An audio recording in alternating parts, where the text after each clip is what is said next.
અમારી સાથે ઉપસ્થિત ડોક્ટર મનીષભાઈ જોશી, હેમાંગભાઈ રાવલ, ડોક્ટર અમિત નાયક, ડોક્ટર હિરેન ભયંકર, તમામ પ્રેસ મીડિયાના મિત્રોનું હાર્દિક સ્વાગત કરીએ છીએ.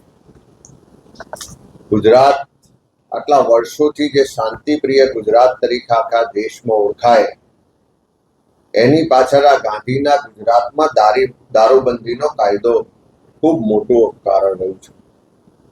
પણ આ ભારતીય જનતા પાર્ટીની ડબલ એન્જિન સરકારની જે હપ્તાખોરીની નીતિ છે, એના કારણે આજે ગુજરાતમાં દારૂબંધીનો કાયદો ફક્ત કાગળ ઉપર રહ્યો છે ને રોજ જાહેરમાં આ દારૂબંધીના કાયદાના લીરા ઉડતા હોય એવા બનાવો આપણે સૌ પ્રત્યક્ષ રીતે જોઈએ છે ને એનો ભોગ પણ બનીએ છીએ.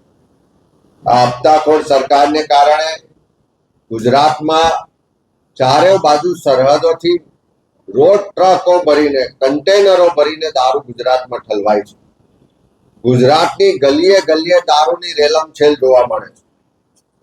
નાની ઉંમરે યુવાનો આ દારૂના ડ્રગ્સના નશામાં સપડાય, એનું યુવા પેઢી બરબાદ થાય છે. નાની ઉંમરે આપણી બહેન દીકરીઓ વિધવા થાય છે અને આ દારૂના ડ્રગ્સની બધીને કારણે જાણે ગુજરાત ઉડતા ગુજરાત બની ગયું હોય એવી સ્થિતિનું નિર્માણ થયું છે.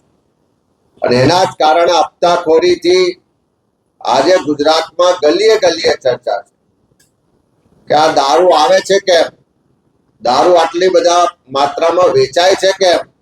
કારણ કે બુટલેગરો આ દારૂ ને ડ્રગ્સનો હપ્તો પોલીસ સ્ટેશનથી શરૂ કરી મુખ્યમંત્રી ને ગૃહમંત્રીના કાર્યાલય સુધી પહોંચાડે છે. એટલે એનો કોઈ વાળ વાંકો ના કરી શકે એવી જાહેરમાં શેખીઓ મારતા હોય છે. અને આ હપ્તાખોર સરકારને કારણે દારૂ તો વેચાય છે, દારૂ તો પીવાય છે, પણ વારંવાર લઠ્ઠાકાંડ પણ થાય છે. અને સરકારની ગુનાહિત બેદરકારીને કારણે આ લઠ્ઠાકાંડથી અનેક લોકોના મોત થાય છે. એ હત્યાકાંડ માટે પણ આ હપ્તાખોર સરકાર જવાબદાર છે. ત્યારે આજે જે રીતે ભાવનગરનો દુઃખદ બનાવ બન્યો, એ આ કઈ પહેલો બનાવ નથી, પણ આ ભારતીય જનતા પાર્ટીના શાસનમાં જે રીતે હપ્તાખોરી દિવસે દિવસે વધતી જાય છે, એનાથી આવા બનાવો પણ દિવસે દિવસે વધતા જાય છે. આજે યાદ કરીએ 2009માં અમદાવાદમાં લઠ્ઠાકાંડ થયો, 140 કરતા વધારે લોકોના મોત થયા, 200 જેટલા લોકોની આંખોની રોશની જતી રહી. એના માટે જવાબદાર સરકાર આજ દિન સુધી કોઈ કાર્યવાહી નથી કરી.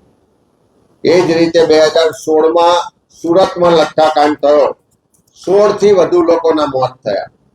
2022માં અમદાવાદ જિલ્લાના ગ્રામીણ વિસ્તાર અને બોટાદના વિસ્તારોમાં લઠ્ઠાકાંડ થયો અને 50 લોકોના મોત થયા. 2024માં ગાંધીનગરના દહેગામમાં લઠ્ઠાકાંડ થયો અને 2 લોકોના મોત થયા, અનેક લોકો અસરગ્રસ્ત થયા.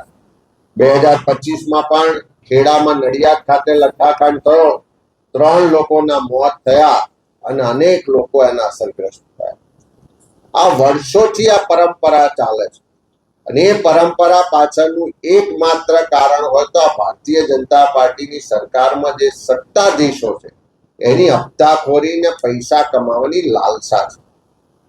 ભ્રષ્ટાચાર તો ચારે બાજુ છે, પણ જો દારૂ ને ડ્રગ્સમાંથી હપ્તો લેવાનું બંધ કરે તો આજે ગેરંટી સાથે કહી શકાય કે ગુજરાતમાં એક ટીપું પણ દારૂ ક્યાંય ના મળે.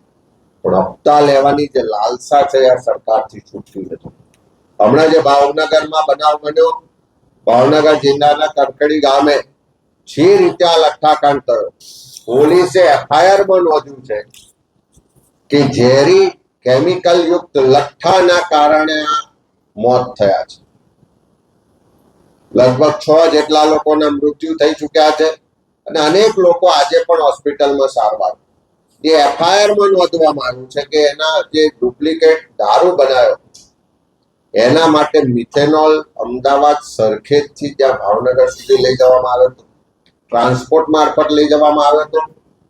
આ જે ડુપ્લિકેટ દારૂ બનાવનારા લોકો છે એની સામે એફઆઈઆરમાં લખવામાં આવ્યું છે કે આ પહેલી વખત નહીં, પહેલા પણ 2 વખત એમણે આ રીતે ડુપ્લિકેટ દારૂ બનાવીને વેચ્યો છે. આ FIR માં જે વિગતો નોંધવામાં આવી એની આખી વિગતો જોઈએ તો આટલી પેટી દારૂ આ લાવ્યા હતા, આટલી પેટી દારૂ બનાવ્યો તો, મટીરિયલ અહીંયાથી લાવ્યું તો, અહીંયા સપ્લાય કર્યું તો, અહીંયા સ્ટોરેજ કર્યું હતું. આ બધું બનાવ બન્યા પછી, લોકોના મોત થયા પછી પોલીસને ખબર પડે છે, પણ પહેલા ખબર નથી પડતી. કારણ કે પહેલા તો હપ્તો લેવાની લાલસાને કારણે આ બધી જ બાબતોને બાજુ પર મૂકી દેવામાં આવે છે અને લોકોના જીવ જાય. જ્યારે લઠ્ઠાકાંડ રૂપી હત્યાકાંડ થાય ત્યારે પોલીસ કાર્યવાહીના નામે બધી વિગતો બતાવતી હોય છે. ત્યારે ખાસ કરીને આજે આખા ગુજરાતના લોકોમાં એક આક્રોશ છે કે દારૂબંધીનો કાયદો શેના માટે છે? કેમ સરહદોથી કન્ટેનરો ભરીને દારૂ ગુજરાતમાં આવે છે? એના માટે કોણ જવાબદાર છે? કોઈ વિસ્તારમાં દારૂ વેચાય છે, કોઈ વિસ્તારમાં લઠ્ઠાકાંડ થાય છે, તો એના માટે ખાલી જે તે પોલીસ સ્ટેશનના અધિકારીઓ જવાબદાર છે? કેમ SP ની જવાબદારી નથી થતી? કેમ રેન્જ IG ની જવાબદારી નથી થતી? કેમ DGP ની જવાબદારી નથી થતી? કેમ રાજ્યના ગૃહમંત્રી એના માટે માફી નથી માંગતા, રાજીનામું નથી આપતા? કેમ મુખ્યમંત્રી એના માટે દિલગીરી વ્યક્ત નથી કરતા કે અમારી સરકાર આ દારૂબંધીનો કાયદો અમલ લાવવામાં નિષ્ફળ રહી છે, એના કારણે આ હત્યાકાંડ થયો છે અને એના માટે અમે જવાબદાર છીએ, એવું બોલવાની હિંમત કેમ મુખ્યમંત્રી ગૃહમંત્રીમાં નથી થતી? રાખો જે ભાવનગરનો લઠ્ઠાકાંડ થયો છે એના માટે અમે માગણી કરીએ છીએ કે આખા પ્રકરણની, આખા બનાવની હાઈકોર્ટના સિટિંગ જજની નેતૃત્વમાં SIT બનાવીને તપાસ કરવામાં આવે. કારણ કે આ પહેલી વખતનો બનાવ નથી. વારંવાર આવા બનાવો બને છે, વારંવાર લોકોના જીવ જાય છે, અનેક પરિવારોના ઘર બરબાદ થઈ જાય છે.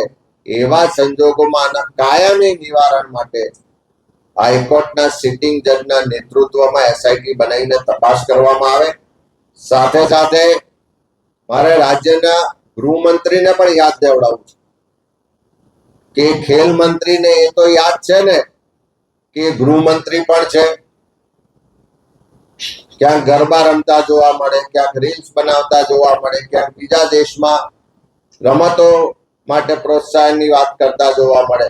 પણ જે એમની બેઝિક જવાબદારી છે કે આ ગુજરાતની પ્રજાની સલામતીની, ગુજરાતમાં કાયદો વ્યવસ્થાની પરિસ્થિતિ જાળવવાની, ગુજરાતમાં દારૂબંધીના કાયદાનો અમલ કરાવવાની, આ રીતે લઠ્ઠાકાંડમાં લોકો મરે છે, એની જવાબદારી સીધી રાજ્યના ગૃહમંત્રીની થાય છે.